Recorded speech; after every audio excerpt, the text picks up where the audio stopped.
Olá! Hoje a gente vai explorar uma conexão que, olha, é fascinante.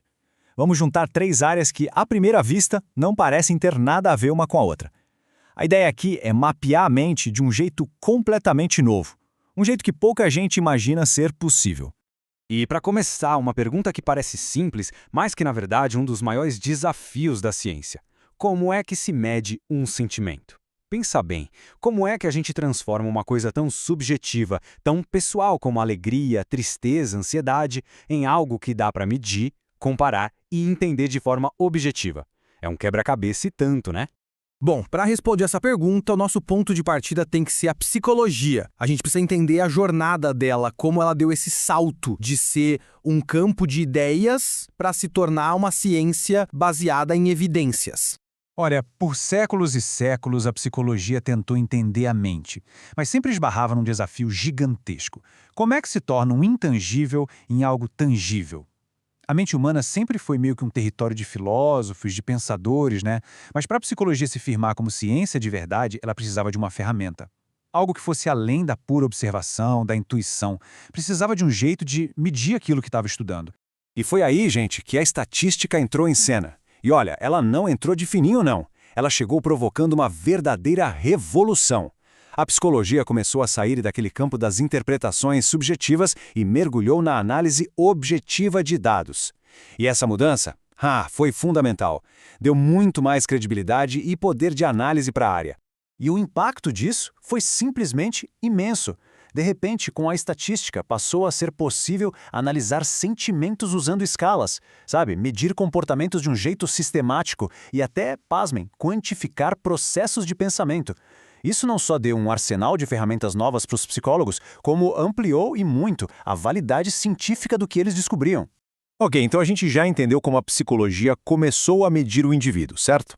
Agora vamos dar um zoom out. Vamos ampliar a nossa visão e mudar para um campo que olha para o cenário bem mais de longe, o cenário geral. E esse campo é a epidemiologia. Basicamente, ela é tipo a ciência de detetive da saúde pública. É isso mesmo. Em vez de focar num paciente só, ela olha para comunidades inteiras, cidades, até países, para entender como as doenças se espalham e, principalmente, o que causa elas. E o processo deles é bem lógico, saca? Primeiro, eles definem um grupo para estudar, uma população. Depois, começam a rastrear a frequência de algum evento de saúde, sei lá, um transtorno mental, por exemplo. E aí vem a parte mais importante. Eles vão investigar quais fatores, que eles chamam de determinantes, estão ligados àquele evento. É um trabalho de investigação mesmo. Tá, mas aí fica a pergunta, né? O que o estudo de doenças em populações inteiras tem a ver com o funcionamento da nossa mente, lá dentro? E é aqui, nesse ponto, que tudo se conecta. Como é que um campo que estuda surtos de doenças pode ajudar a gente a entender a psicologia? A resposta está na união dessas duas forças. É agora que a mágica acontece de verdade. A gente pega a psicologia, que entende o indivíduo, e junta com a epidemiologia, que entende a população. O resultado? Uma abordagem, nossa, incrivelmente poderosa. Pensa assim, de um lado, a gente tem um micro, que é a experiência interna de uma pessoa, o que se passa dentro dela. Do outro lado, a gente tem um macro, que são os padrões que aparecem quando a gente olha para milhares, milhões de pessoas.